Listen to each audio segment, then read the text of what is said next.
always on the go, but the day just won't be one without your Hollywood fix. Let Golden State Media Concepts Entertainment Podcast take care of that. Jordan and Keith is Entertainment Tonight meets Access Hollywood. I'm Jordan. The guy laughing, that's Keith. Yeah, I'm Keith. An all-inclusive look of pop culture.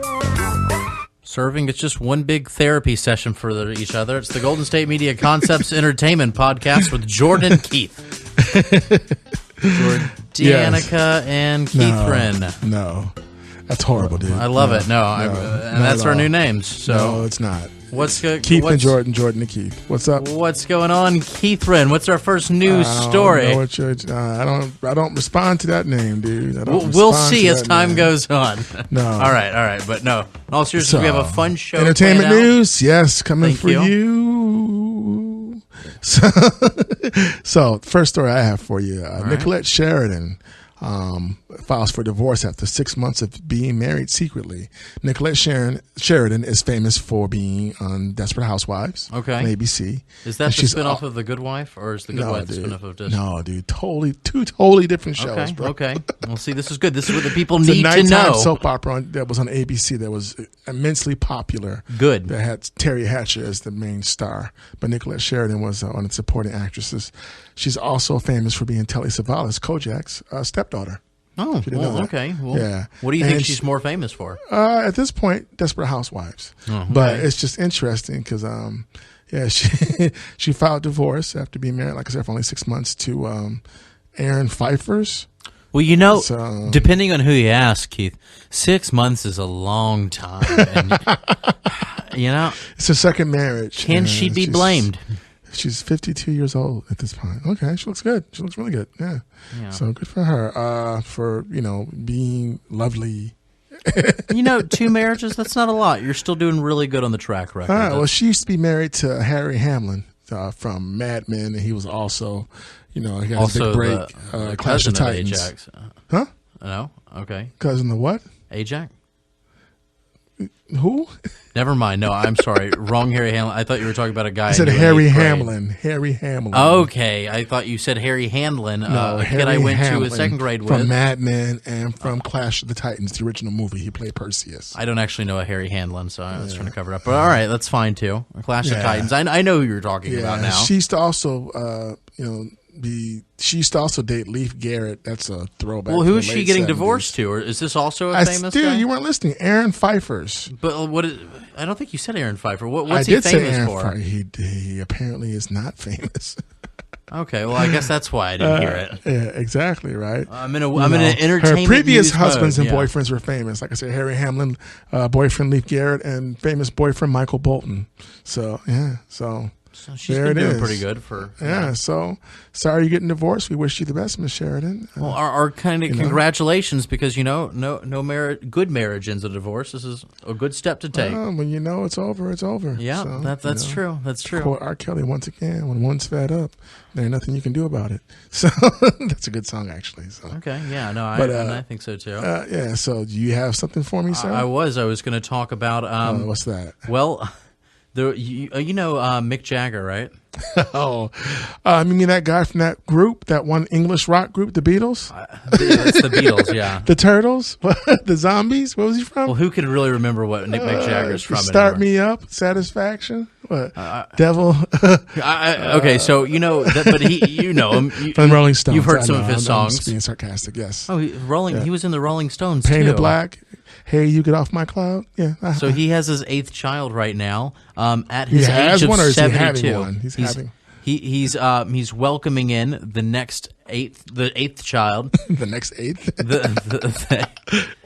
What's the next 8th, Jordan? He's 72 years old, and the woman who he had the baby with is 29. So. Congratulations, I guess, on a couple. He's having the baby, so the baby's not born yet, right? No, she's 3 months pregnant. So wow, and she's 29 and he's 72. Yeah, so she could be his granddaughter. But she's like a strong 29. Like, what's that mean? A strong 29? Like, please explain. She has the wisdom of a 40-year-old. Yeah, you say so. No, I don't know her worse. No, you're just, I'm trying to grasping the straws, bro. It's all good. Shouldn't worry about See it. See the hands in the air just grasping for him. It's all good. But, Mick Jagger, he's still kind of like the rock star lifestyle, right? I mean... Well, he's no longer married, and he's got a young woman who's younger than his oldest daughter, dude. It's like 45, 46, bro. Yeah, no, I heard about that. It's pretty crazy, right? And you know what? And you've heard the song "Papa Was a Rolling Stone," right? I guess he was, yeah. And he's the lead singer of the Rolling Stones, right? Just saying. That's what. So his oldest was 45, right? Yeah. And youngest is 17. This is crazy, man. Now the youngest will be, yeah. So this is, and this is weird because his girlfriend previously, she died in 2014, Loren Scott, of suicide.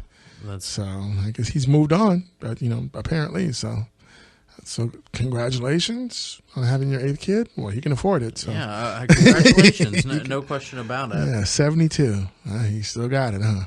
Okay. Still got it. So also, due to, and I guess you guys have heard from the last episode, we talked about Taylor Swift and Kanye West. Yes.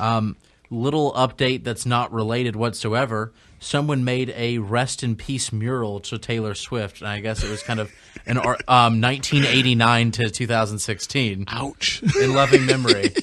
Ouch! So, in the wake of the whole, Taylor Swift being revealed, and to kind of seem like a bad guy. It does have something to do with what we talked about in the last podcast episode. That's a lot to do with so it was still relevant. The person put in the text in loving memory of Taylor Smith, 1989 to 2016. Smith. And then I guess he made a typo. He said they admitted it was a typo, but I don't think they're going to change it. That's crazy, dude. Wow. So, yeah, she's catching the heat right now. So yeah, so it was an unintentional misspelling. And hey, would you like to see the picture? It's a cute little picture of her, though, actually. Yeah, it looks like a greatest hits album for her. And it has a little, he tagged it a little bit below it saying, no tags, please, respect the dead. So, ouch. This is kind of morbid, too. Yeah, things are kind of sucking for Taylor Swift right now. Yeah, so it's interesting.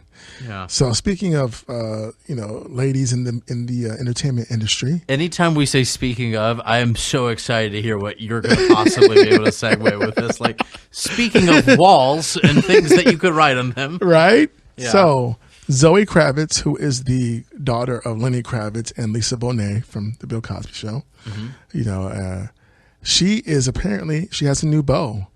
So, and they say he's a rock and roller, but he's not. He's a rapper, and it's A$AP Rocky. Oh, was that a joke, or were you like... No. Huh?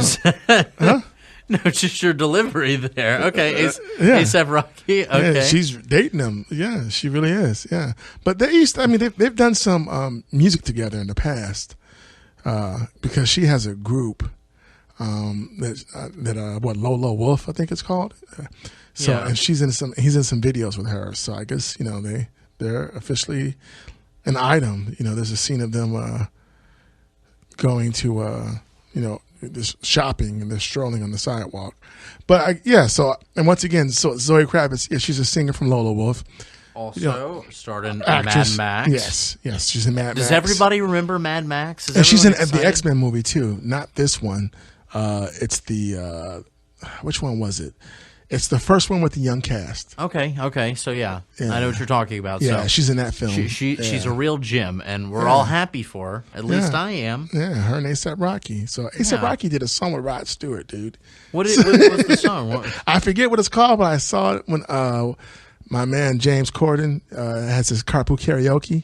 Yeah. Rod Stewart was in it. James Corden. Yeah, and he was driving Rod Stewart, and they were singing, and they were doing Rod's song, and all of a sudden A$AP Rocky, he slid in the back seat for his part of the rap. Yeah. I think that carpool karaoke was the best idea James Corden could have come up with. Brilliant. People don't know who James Corden is will know James Corden's carpool karaoke. Dude, that and his Drop the Mic battles. He's killing it with both of those. That when he first came over, I was like, I don't know. I don't know about this guy doing late night television. But but he's really proven himself. He's been incredibly entertaining. Yeah, the carpool karaoke is it's a lot of fun. So I know originally our news article was talking about A$AP Rocky and Zoe Kravitz. Yeah, but Lola Wolf. If we can kind of wrap up that news article and wrap up this done. to our next commercial they're dating. break. Bam. Yeah, they're dating. James Corden's amazing. So has nothing to do with that, but okay. Yeah. No, but yeah, you're right. He is. But I think it's the point of the story we were trying to tell. So we have a commercial break. No, the point was that they're dating, and that's the point. Yeah, I don't know. Agree to disagree. That's entertainment news. They're dating. That was a slide. Dude, I know about the commercials, bro. I know. Okay. You know, I got that. You're a mess, man. Right. So here's our commercial. We'll be back in a minute. Want to find out what movies to go see? Then check out the GSMC Movie Podcast. It's your ticket to the latest movies, whether it's a new blockbuster event, romantic, comedy, or action flick. This show has got it all covered. They talk some what to go see now. Don't bother. What's hot on Netflix and everything in between. That's gsmcpodcast.com/movie-podcast. When it's all about the movies, it has to be this new show. Don't forget to like them on Facebook and follow them on Twitter. Visit gsmcpodcast.com for more info.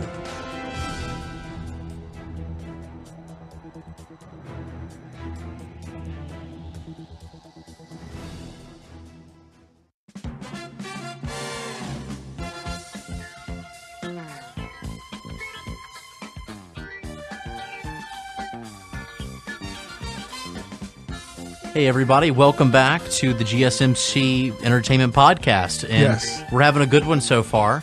Of course. I guess we're going to have to keep telling stories, though, and keep getting weird. That's how it works, our stuff doing. So, bringing on to this one, we are going to do a quick talk about the new upcoming live-action Pokemon movie. Who's going to be starring in that, dude? I don't know. There's no starring yet. It's still kind of getting made. It just kind of got approved because of the whole Pokemon Go fad right now.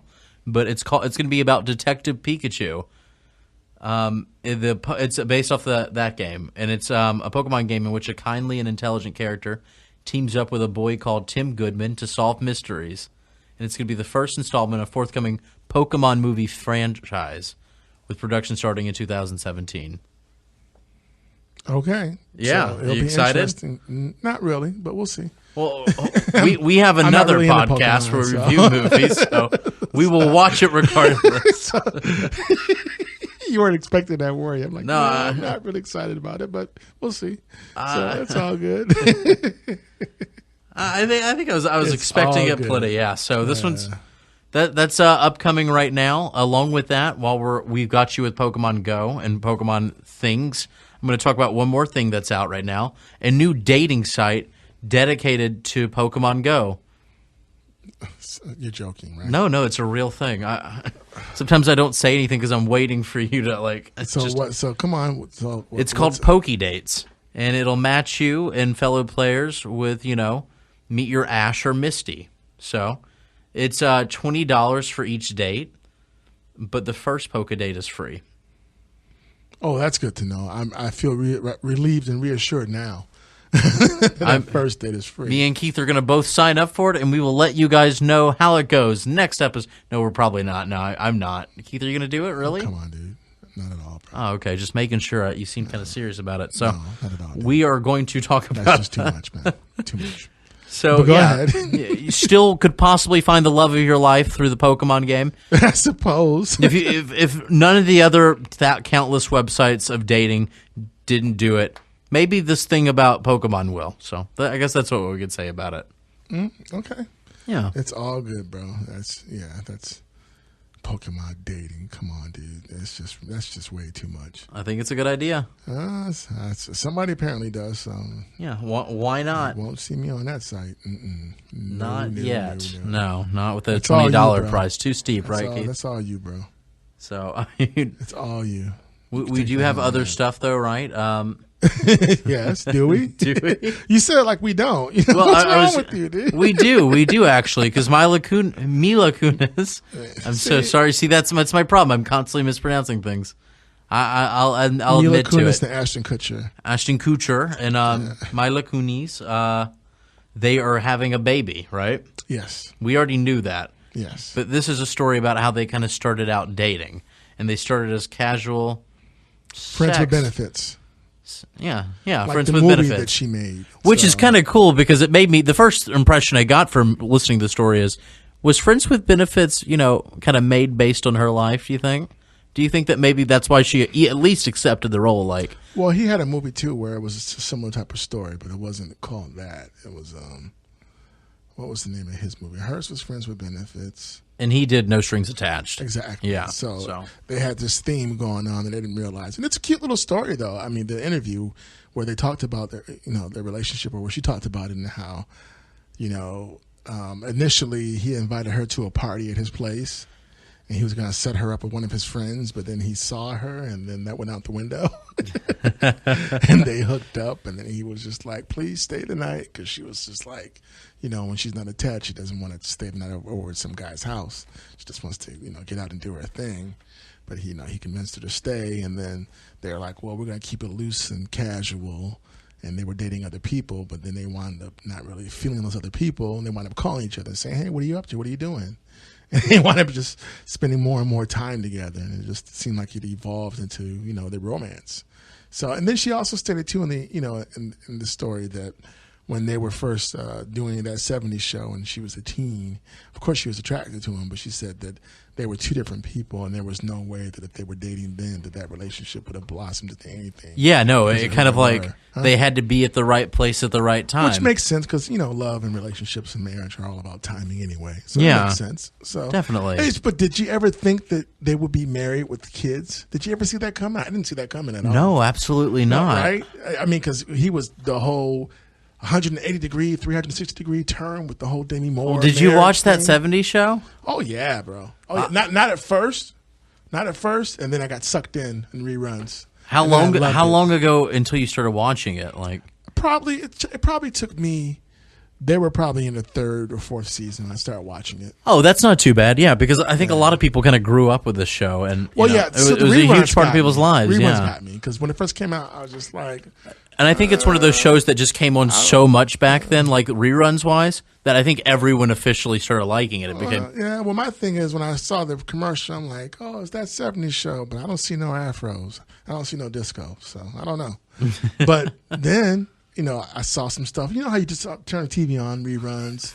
Your biggest problem that you wouldn't give it a chance was not enough afros, not enough disco. This is not how I'd make a 70s show. Well, but then, it grew on me. Like I said, I'm glad it did. I started watching the reruns, and I loved it. It was just hilarious. It just... it's funny. Kelso was funny. Hyde, Fez. It was just good stuff, man. The parents. Yeah, it's a great show. I do like it. Yeah, I need to buy that now that you mention it. I'm at to. So hey, family, Christmas, hook me up. Give me that box set. I'll take it. What? Yeah, so me too. Well, it's all on Netflix actually. I want to own it though. I'm a collector. Oh yeah, you're a collector. But yeah, so they knew each other back then. Yeah, and they didn't want to be with each other. Wrong place, wrong time. And right. What happened? They just they kind of showed up to their house. Well, he was throwing a party. Yeah, he was throwing a house party. Yeah, and he wanted to set her up with one of his friends. Like I said, according to what she said in the interview. And you put the glasses on. Yeah. What are you in disguise now? Are you Superman? I like Super to switch Jordan? on and off. It's kind of like it gives me more energy when I've got my Super Jordan over here. I tell you. Yeah, and so he went to set her up with one of his friends. But when he saw her, he was so amazed and bedazzled by her beauty. And Mila Kunis, yes, very pretty lady. He was just like, hey, we should start dating, and the rest is basically history. So it's kind of funny. Yeah. It's cute. It's cute. Well, because it wasn't planned, and those are usually the best type of stories, She recounted the whole story going on. She said that it was the first time that they had. She never slept over at a person's house. Like I already said that, dude. Okay, all right. So we filled it in. Yeah, I already said that. Yeah. I'm sorry. I was in a bathroom break during that point. Yeah. You switch glasses, man. No, I switched glasses. Yeah. So they're a great looking couple. They seem to be happy. I'm happy for them. So good for them. Yeah, good for them. Yeah. I'm happy for them, All too. All-American couple, Ashton Kutcher and Mila Kunis. There you go. So it's a cute story. It makes me happy about them, Oh, too. yeah. Okay. Besides, she seemed like she would have a really good dark sense of humor that would fit him. Do you think so? Oh yeah. Well, I was just the guy watching. Who did Punk'd for so long. Right before I saw this article, I just saw Forgetting Sarah Marshall again. That's a great movie. It is, it really is, and I think that these really are. Since you've grown up, like from the beginning to the end, they've been really likable people. I mean, people that have grown up, people that have kind of just had that as a big part of their life, watching that 70s show, you've kind of like evolved with them, and throughout they haven't let you down yet. They just seem like good people, like firemen. Yep. So this is true. We're going to get into one of Jordan's favorite stories after this break, so stick around. Commercial. Love them. Believe. Tired of searching the vast jungle of podcasts? Now listen close and hear this out. There's a podcast network that covers just about everything that you've been searching. Hey! The Golden State Media Concepts Podcast Network is here. Nothing less than a podcast bliss with endless hours of podcast coverage. From news, sports, music, fashion, cooking, entertainment, fantasy, football, and so much more. So stop lurking around and go straight out to the Golden State Media Concepts Podcast Network. Guaranteed to fill that podcast itch. Whatever it may be. Visit us at www.gsmcpodcast.com. Follow us on Facebook and Twitter, and download us on iTunes, SoundCloud, and Google Play.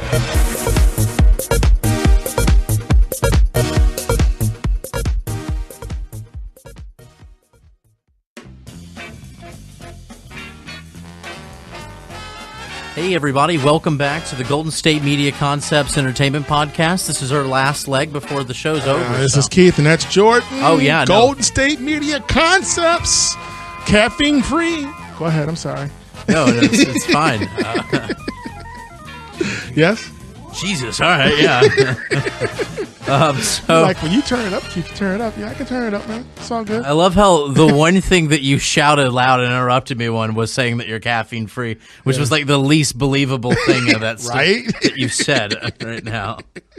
Go ahead. Like you contradicted yourself in the tone of it. Okay, well, okay. Yes, I did. Yes, I did. Walking contradiction at times. Yes. Okay, yeah. So, Laura Benanti. Do you know about Miss Laura Benanti? No, I don't. Tell me, Jordan, what's going on with Laura? All right. Well, she's Who a is Tony she? Award-winning actress. Okay.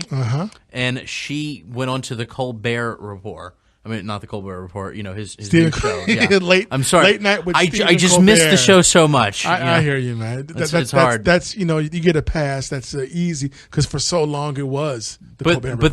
That does does play into something that's coming up next after this. It's kind of a Colbert 2 story. But talk to me about this. Ms. All right, Benanti. so yes. A little backstory before I get into this. Melania Trump, guys. So she was on the air, doing her speech. Trump's wife, in case the last name didn't give it away, and people started giving her a lot of crap because she copied some parts were copied from Michelle Obama's speech in 2008. Plagiarized. That's the word that we use. Thank you. It's not 8th grade. It's okay. So on top of that, Melania Trump said around this time that she did most of the speech writing herself. Later, it came out that apologies. The ghostwriter messed up the speechwriter messed up on it. Yeah, he got thrown under the bus. He was thrown under the bus. Although even though she allegedly had wrote the whole speech, but all of a sudden, as much as it went from her writing the whole speech to the speechwriter messing up. So, that's politics. That's not our place. We want it to be our place so much that we found this story, so we can say that. So, Laura Benanti and God forgive me if I'm saying anything wrong, if mispronunciation-wise, went on to Stephen Colbert acting like Melania Trump, and she was apologizing for denying that she plagiarized a speech by plagiarizing lines from everything possible, including things like I wouldn't steal a speech. I wouldn't do it with a goat. I would not do it on a boat. So she was copying Dr. Seuss, basically, and she was doing Dr. Seuss. She was doing other politicians. So she was having fun with it. Yeah, she was. This is what happens when you're in the public eye. She was plagiarizing everything. Yeah.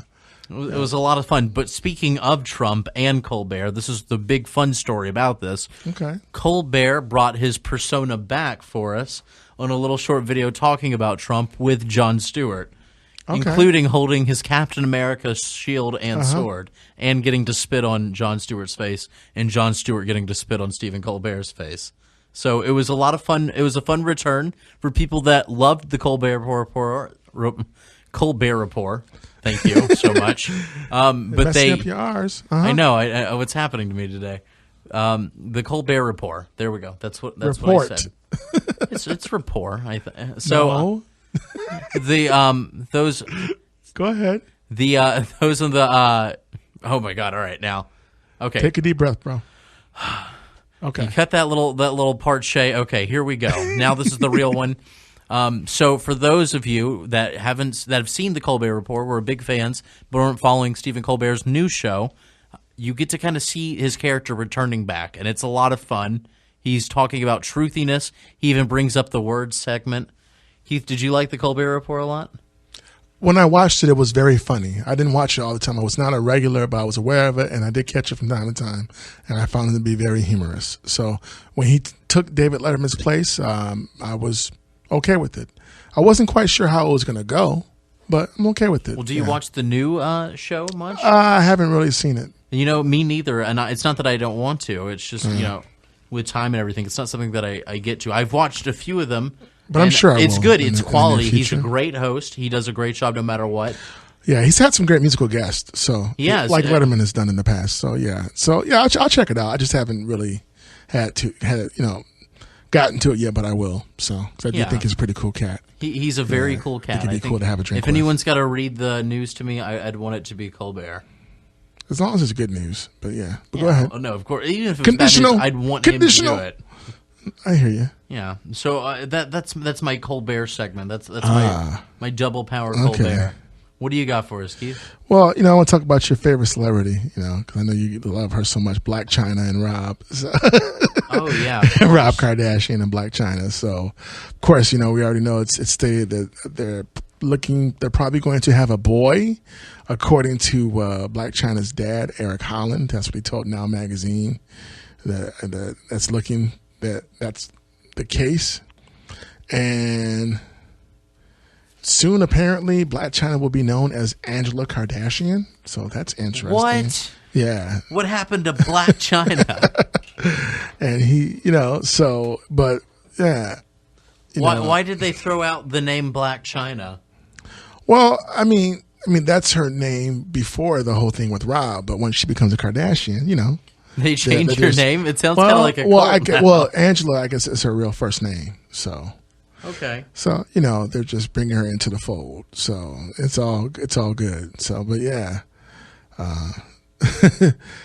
So apparently they've chosen a name, but they're not telling anybody, which is fine. Keep it a surprise, have fun.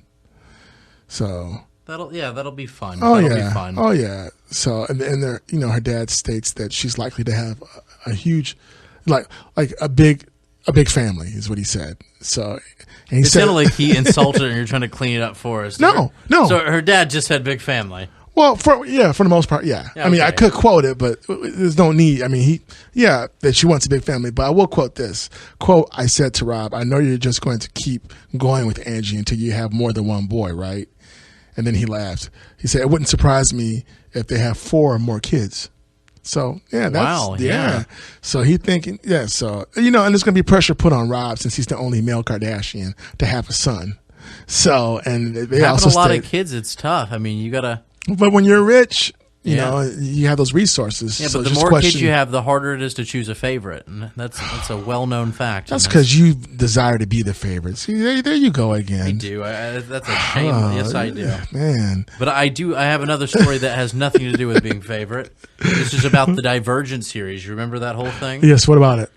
So, it's going. You know how it's been doing stuff. It's been making movies. Yes. The last movie for the Divergent series is going to be released as a television movie. It's going to not do the theatrical release and go straight to television. Mm-hmm.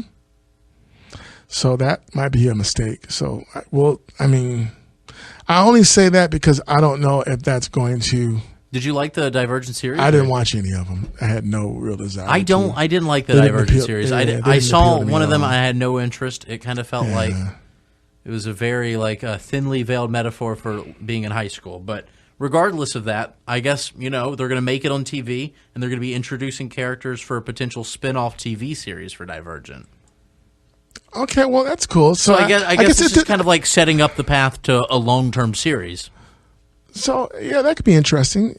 Yeah, it's just that I don't know if it's going to get that kind of good reception, but apparently there's a marketing strategy to it, so maybe it will work. And maybe I think it's not cool a marketing strategy. Maybe it's just the other one didn't get good reception. You know? Well, that would still be a marketing strategy to try to recoup that. You know what I'm saying? It's a marketing strategy. If you're going to TV, you're not going to the big film. I guess it's anything as a marketing strategy. I feel like. Well, yeah, to try to keep the franchise alive. You know, so we'll see what happens with that. So, I did want to mention that the Game.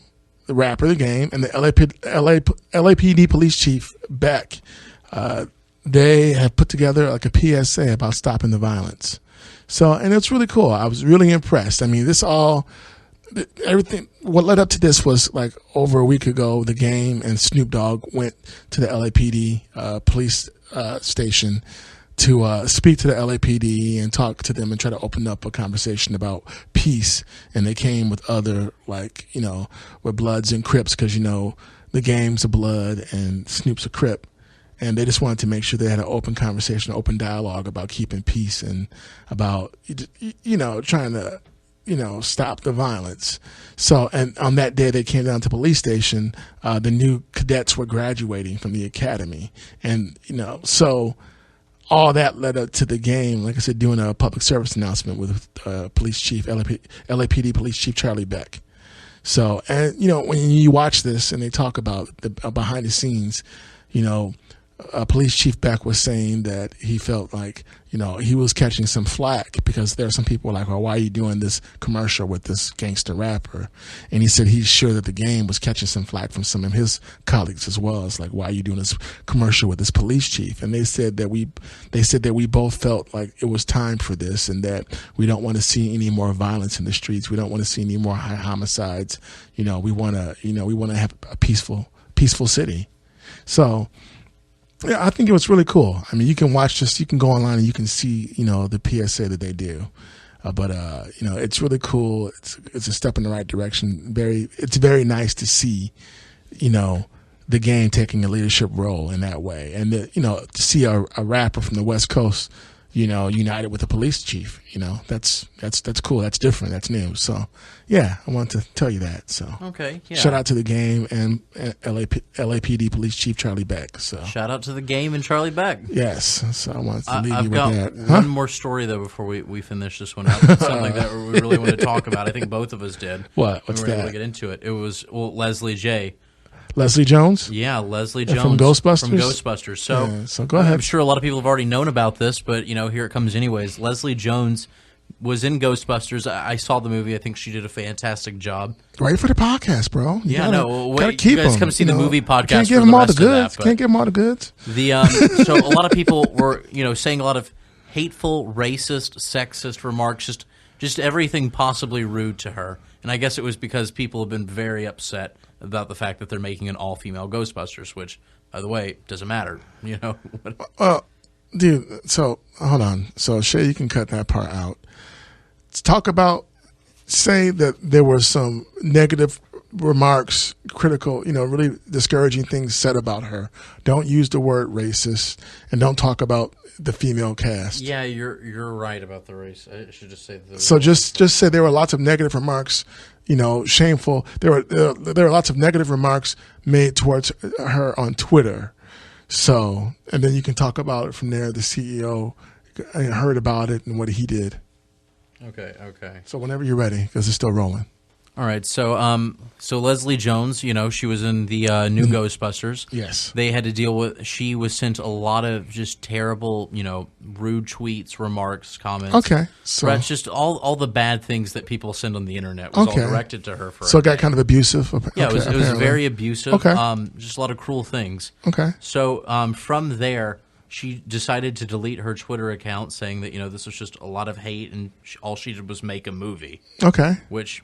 Good defense. All you did was make a movie. Right, but it's terrible of people. Okay, so what happened? Well, do you want to take it this part? The CEO of Twitter contacted her. Yeah, so because, you know, anytime a world-renowned TV star or movie star, if they decide to delete their Twitter account and if it's because they feel like they're getting too much abuse from too many negative comments.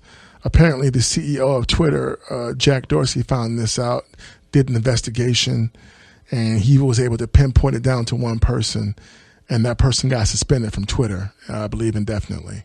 I think that he suspended several. He suspended several accounts. So the original story I have, there was definitely one person that was spoken about, Mila. It's a tricky one. It's a Greek name. Yiannopoulos. Thank you. Yeah. Thank you. And he was a technology editor and conservative news. He was among many that was banned, but he was a journalist that was banned for it. And now there's a big thing going on to free Milo because it was his free speech, which, guys, get a little classy. I mean, well, yeah, I mean, but Twitter has policies like all social media websites have policies.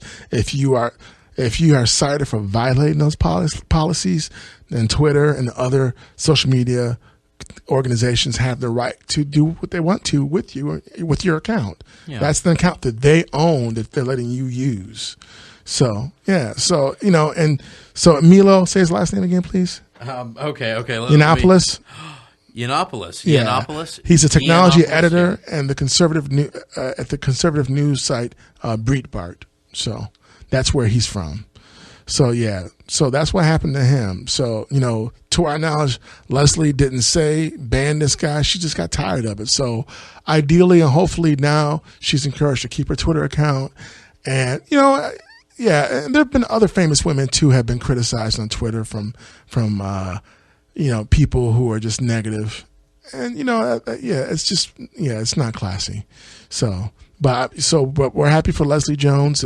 We wish her all the best with her career, and the CEO, way to be cool, Mr. Jack Dorsey. We appreciate you, and that's cool. So yeah, think twice. When you get on Twitter and you start saying things, if they there's always a threshold and limit to everything we do. So, but otherwise,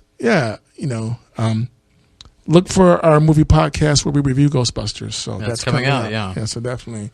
And we love doing the entertainment news. We hope you had a good time listening. Was there anything else, Jordan? I think you guys can follow us on Facebook and Twitter. Oh, okay. You can listen to us on SoundCloud, iTunes, and Google Play. Right on. And we also have GSMCpodcast.com. There we go. There you go. So until next week, guys, it's been a lot of fun, and we will see you very soon. So yes, I'm Jordan. I'm Keith. And we'll see you somewhere out in space.